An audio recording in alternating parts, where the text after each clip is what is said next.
Hello Guy, welcome back to my channel, Cheating Stories 911. Today we continue with another heartbreaking story, a blatant betrayal, 9 years love will not end.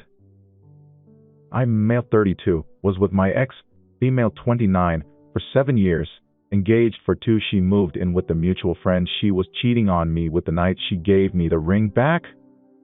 My ex first displayed troubling behavior 4 years ago, not long after we first moved in together. I received a random messenger request from a stranger who told me my ex and her boyfriend had been sending inappropriate messages to each other over Discord. She provided screenshots, and it was her talking about how she felt we didn't match, how she felt like she was in a prison with me, and that if things progressed between the two of them, she'd be open to moving to a new city to live with him.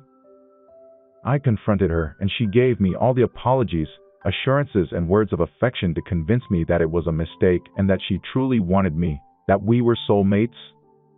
I believed her, unfortunately.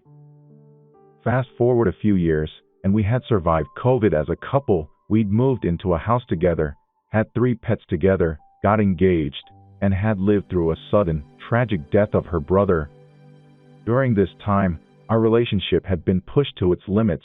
We had fought a lot, but couples counseling combined with her being diagnosed with bipolar disorder and getting mood stabilizer meds had improved things significantly, to the point where fights had been non-existent for over a year. We had a close group of 3 friends, Ivan, Ben and Vin. Ivan and Vin were brother-sister, and Ben was Ivan's best friend and was also dating his sister. Ivan had been in a relationship that was falling apart, and it ended just over a month before mine did. Not long after Ivan broke up with his partner, my ex told me that her feelings for me were changing, that it might be related to her meds, and she identified more with her unmedicated self. I was at a loss for words, but told her I'd help her work through it and we'd come out stronger. After this point is when more troubling behavior started. At Ivan's birthday, we all went to an arcade bar and then a karaoke bar, and it was a fun time. My ex told me the next day she had done a line of coke with Ivan at some point, which shocked me. My ex was a big stoner and enjoyed partaking in rave drugs like MDMA, mushrooms, acid, etc., as did our group of friends, but I had grown out of it by this point.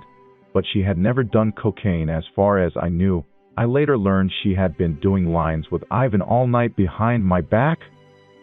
As the month progressed, she started spending a lot of time with Ivan. I was okay with this, as we had all been friends and in a friend group for 5+ years, and my ex had many male friendships and it was never an issue. This time though, it felt different. She was messaging him all the time, hiding her phone from me, etc. And the big red flag was when told me she was going out for drinks with friends after her serving shift, but then ghosted me and showed up at our home late the next morning, telling me she had spent the night at Ivan's talking and chilling. I confronted her and received the same assurances I had a few years ago. She loved me and only me, we were soulmates, etc. A week or 2 later, we had made plans for a romantic dinner evening after she finished her shift, but she messaged me that she was going to Ivan's instead to make a fancy dinner to bring home, and she didn't get home until long past midnight. At this point, I was livid, but all I got was gaslighting. I didn't trust her, I was being jealous, selfish, didn't believe that she loved me, all the classic stuff. I accepted it, again thinking the 5-year friendship bond and 7-year relationship bond were proof that maybe she was right. A week later, she seemed off. I asked her what was wrong, and she told me she didn't love me anymore, the wedding was off, and that she was going to spend the night at Ben and Vin's place so I could have space and start packing up my stuff. That was the last time I spoke to her in person. The following days, numerous things occurred that suggested something stunk. And so I asked her where she was, what she was doing. She told she was at Ivan's, and that she's an adult and has her reasons. At this point, I reached out to Ben and Vin to ask what was going on, as I felt I was being lied to. Ben came over minutes after I contacted him to tell me everything. According to Ben and Vin later, the day my ex told me her feelings for me were changing. She had also told the same thing to them, but added at the end, "And I have feelings for Ivan." The fact that my ex kept hanging out with Ivan made them feel uncomfortable, but they were at a loss of what to do because of the friendship family bonds. However, a week before things ended, we had all gone to a show together, and I went home to take care of the dog while my ex, Ivan, and Vin spent the night at Ivan's place. Vin woke up at one point and saw my ex and Ivan spooning and moving around beneath a blanket nearby. At that point, Vin and Ben gave Ivan an ultimatum that he had to end whatever was going on, or they'd tell me.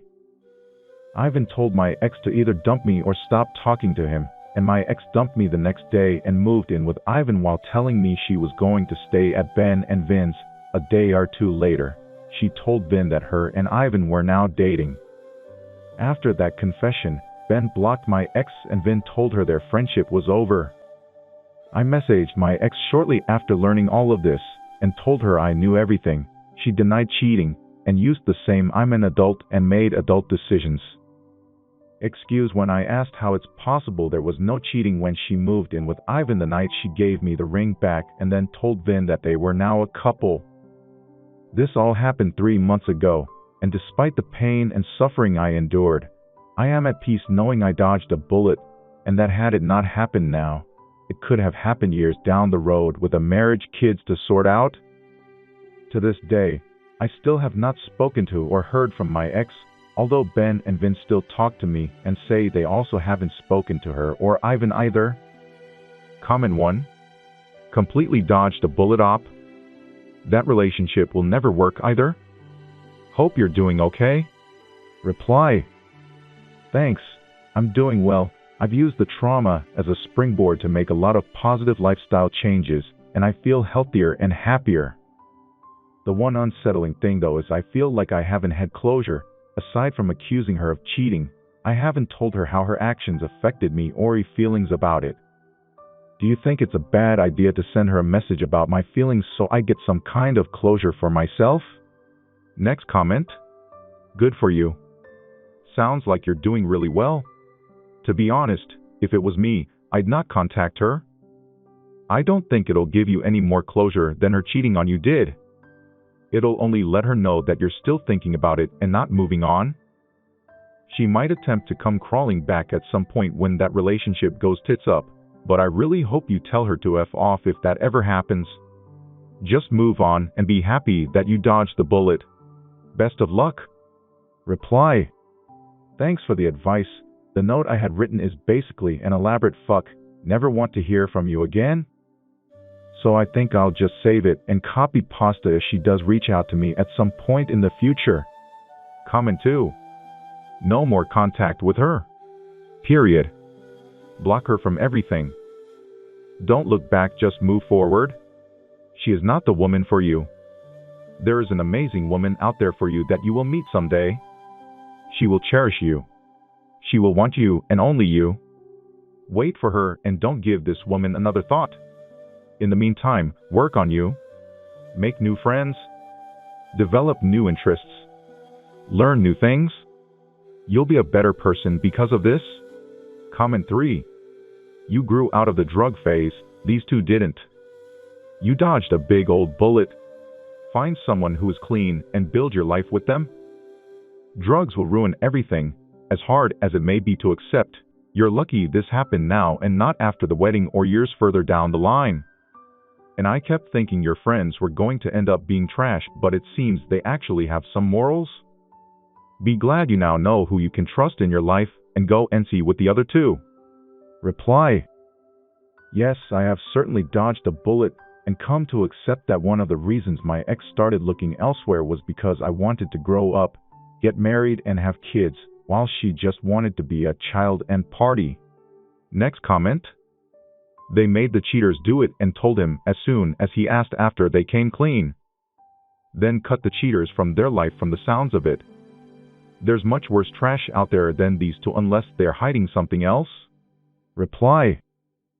I've had long talks with both of them, and they really did try to make the best out of a shitty situation involving their close group of friends, including their brother and best friend, that they never asked to deal with. Not to mention never having to deal with something like this ever. They have apologized profusely and have both been NC with my ex and Ivan since this all went down. They've told me the truth, offered me proof of the cheating, and have helped me with a lot of the logistics of separating. I've had long talks with both of them about it, and they have apologized profusely for not telling me, and neither of them have so much as spoken a word to my ex Ivan since the week this all went down. They were put in an awkward position because they were Ivan's sister and his best friend, and thought, or wanted to believe, he was a better person than this. They were naive in thinking they could salvage the situation and still keep everyone happy and together. True, they could have told me. But they never asked for this to happen, and it's not every day one has to deal with such a situation involving their best friend's family, and I have taken this into account and offered forgiveness. Comment 4. It's amazing how lying and cheating people end up losing all their mutual friends. Oh wait, it's not amazing, it's the way it should be. I went through something similar. I'm sorry you went through this, and I'm glad you're coping. It's hell at first, then you realize it's not your fault. Reply. I don't know if you experienced this in your situation, but the most ironic, and perhaps most hilarious, aspect of my experience was how my ex seemed to think everyone would be okay with what she did. Vin was her best friend, and only knew that we had broken up. She went for lunch with my ex a day or two after she dumped me, and according to Vin, my ex was all bubbly and happy, proudly stating that she'd moved in with Ivan and the two were now a couple. Vin literally walked out on her and went NC. And my ex apparently sent her a novel's worth of text afterwards trying to justify what she did. So it definitely seems like my ex had this fantasy in her head that she'd cheat, move in with her cheater, and everyone would continue to be friends as if nothing had happened. Next comment. Wow. Identical. Just days after the OBS and I found out, my now ex-girlfriend was supposed to stay with one of her friends for a girls' healing weekend. Instead, she showed up to her friend's house with him, went on a 3-day bender of drugs and sex. Even left a condom in the bathtub for them to clean up. Oh, and he is married, and I considered him a friend before all this shit. They truly thought they would both be cheered and validated. Her friend, which is also my friend, really tried to connect with her, but she would not leave his side and vice versa. They were bragging about all the stuff they got away with in their minds and how they pulled off their affair. In reality, they got away with nothing because the OBS and I knew everything. Her friend kept telling both of them how stupid they were for thinking they got away with it. Her friend and her partner ended up telling me everything, which helped, because I still didn't have a clue what was going on. But after this little episode, I knew just about everything that I didn't already know. The AP was taking my ex out in public. But her friend and her partner refused to let them go alone because they knew something really abnormal was going on. On the second day, they went to a hot tub, and the AP asked some teenage girls if they knew how to suck dick, and my ex laughed about it. She would have kicked my ass had I said that. The next day, they went to a bar, and the AP asked a table of tourists if they had any teenage daughters he could fuck in the ass. My ex laughed about it. She would have destroyed me had I said that. The bartenders kicked them out, and that night, her friend and partner told them they had to leave in the morning. Her friend's partner told me everything in the next couple days. I texted her to tell her that I didn't want to be back with her, but she was burning bridges for this dude who, remember, is still married. And I told her that they were going to lose friends if they keep his behavior up, and I reminded her what a piece of shit he is because he was cheating on a marriage. She made it a point to tell me that everyone thinks he is great, and that everyone is so glad that they're together. Literally, no one said either. 0. She next moved in with another married group of mutual friends, and she moved in alone. The husband asked me what there was to worry about, and I told him probably nothing as long as the AP doesn't come around because he's just bad news. Absolutely nothing to do with the betrayal and everything to do with respecting his family. The host family made a rule that only she could be there, and that no guests were welcome. The new host mentioned to me he was going out of town with his wife and kid for Christmas, and I told him that the AP would definitely be over there, shirt off, drinking his beer, sitting in his chair, watching TV. The new host told me that he would keep it a secret that his entire house was wired with cameras. The new host caught the AP and another friend on camera doing drugs the first day she has a place to herself. The host texted my ex, "Who the fuck is in my house?" My ex responded with a lie that was caught on camera. She was kicked out as soon as the host family got back. She would meet up with friends, most of them mutual, and they all knew what happened. All she would talk about is how great they're doing together. She would invite them to their place because they moved in together before he got divorced. Literally no one has gone to hang out with them, and I only know of a couple terrible people who remain their friends. Both of them claim that they are finding out who the real friends are. If anyone at all stayed by their side, they probably have 2% of the friends they once had. But she continues to talk about him, who is still married, like he's the God's gift to earth. A friend of mine last week told me she was hit on by the AP, who said he had his own place and that she should come over to hang out during the daytime. I'm sure he asked that because that's when my ex works. He barely works. That was denied. I guess both of them still act like they are on top of the world, but they lost everyone. Has to be a shit miserable way to go through life, but you sleep in the bed you make? I stayed single for 7 months and worked on myself. Not too long ago, I met a great gal. We spend a lot of time together, and we are using words like BF and GF. It's good, it's healthy, and it's on. I saw my ex in the grocery store the other day, the first time in over 4 months. She was checking out in the self-checkout, and I was in the opposite line holding balsamic reduction and a box of condoms. When I saw her at the checkout, I just started a conversation with the lady next to me in line and turned away. I'm guessing she saw me because she went from being loud and boisterous to dead silent. But I don't know, and frankly, I don't care. I did not get triggered, and I only felt pity for her. I guess what I'm saying is that you are right. She thought that everyone would support and love her. It turns out people don't like knowing they were lied to, knowing she intentionally hurt someone in the friend group, and no one wants to be associated with a cheater. It still blows my mind that she thought there would be no social consequence, that mutual friends would choose to rally around her after she so blatantly lied, cheated, and then emotionally abused me for weeks. The OBS is a great lady, and filed for divorce, and my ex filled out his divorce papers for him. Her handwriting is obvious. My ex even wrote the OBS emails, pretending to be him, but you could tell it wasn't him because capitalization and punctuation were both used. What an idiot. Oh, another guy cheated. He told his story right here. Really, this society has too many traitors. I cannot believe it. How about you? Do you have a close friend of the opposite sex? Have you and them ever gone beyond being friends? Please share your opinion below in the comments section. Don't get used to watching Cheating Stories 911 to get updated stories every day.